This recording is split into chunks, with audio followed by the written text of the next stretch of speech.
Place de la République, certains membres du gouvernement étaient face aux députés toute la journée. Ils ont été interpellés pour faire le point de la mise en œuvre de la feuille de route. Les débats ont essentiellement porté sur la sécurité, notamment sur le cas de Kidal, qui reste ambigu selon les députés. Il a été aussi question des préparatifs des élections annoncées pour le mois de juillet. Les parlementaires ont insisté sur l'état du fichier et du calendrier électoral, ainsi que sur la présence de l'administration dans tout le nord du pays. Ibrahima Traoré, les détails. Partagés entre inquiétude et optimisme, les députés et les membres du gouvernement se sont adonnés à un véritable débat franc pour se dire toute la vérité sur la mise en œuvre de la feuille de route. Les discussions ont essentiellement porté sur la libération totale du Nord et sur les préparatifs des élections. Concernant le premier point, les parlementaires ne comprennent pas la situation à Kidal.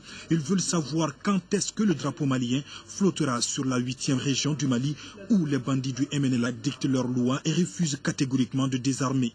Monsieur le ministre de la Défense, quand est-ce que l'armée malienne sera à Kidal? Quelles sont les dispositions, monsieur le ministre, prises pour régler définitivement ce cas Kidal? D'autant plus que notre partenaire français ne manque aucune occasion pour demander au gouvernement malien de négocier.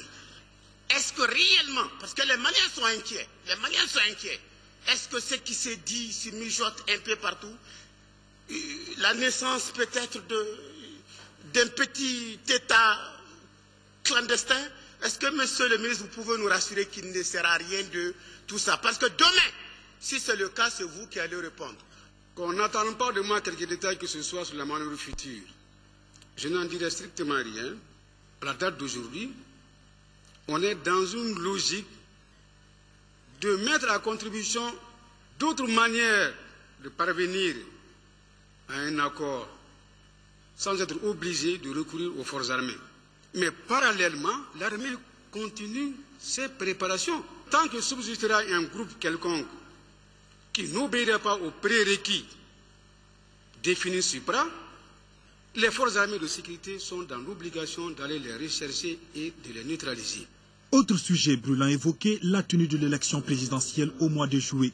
Les députés sont sceptiques, notamment sur l'état du fichier et du calendrier électoral, le vote des déplacés ou encore sur le retour de l'administration dans tout le nord du pays.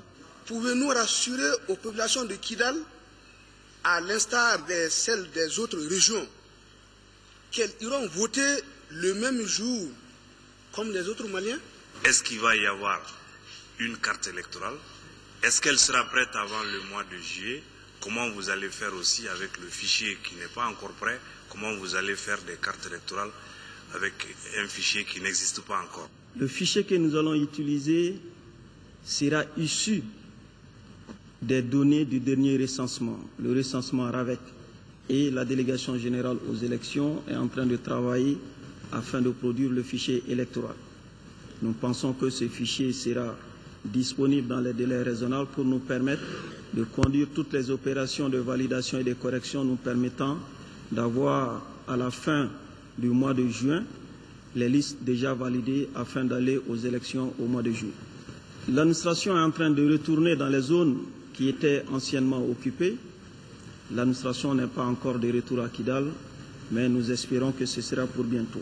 L'eau et l'électricité, notamment dans la partie septentrionale du pays, préoccupent également les parlementaires. EDM SA semble traverser une zone de turbulence et a du mal à satisfaire les besoins des populations. Pourquoi, se demandent les députés? Dans les zones nord du Mali, il n'y a pas de courant. Je voudrais demander quelles sont les difficultés que rencontre notre société. Si tout le monde paye sa facture à temps, ça permettra à la société, franchement, de fournir le service à hauteur de souhait. Nous avions avec les abonnés particuliers à peu près 30 milliards d'impayés. Les abonnés en ville. Nous avions 6 milliards d'impayés avec les industriels. 3 milliards d'impayés avec les municipalités.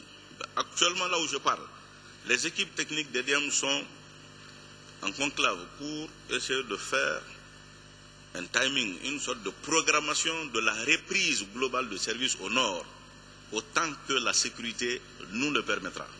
Plusieurs autres questions ont été abordées au cours de cette séance d'interpellation. L'Assemblée nationale dénonce notamment le manque crucial de cartes d'identité dans le pays, le non-respect de l'état d'urgence à Bamako ou encore le fait que le gouvernement ne communique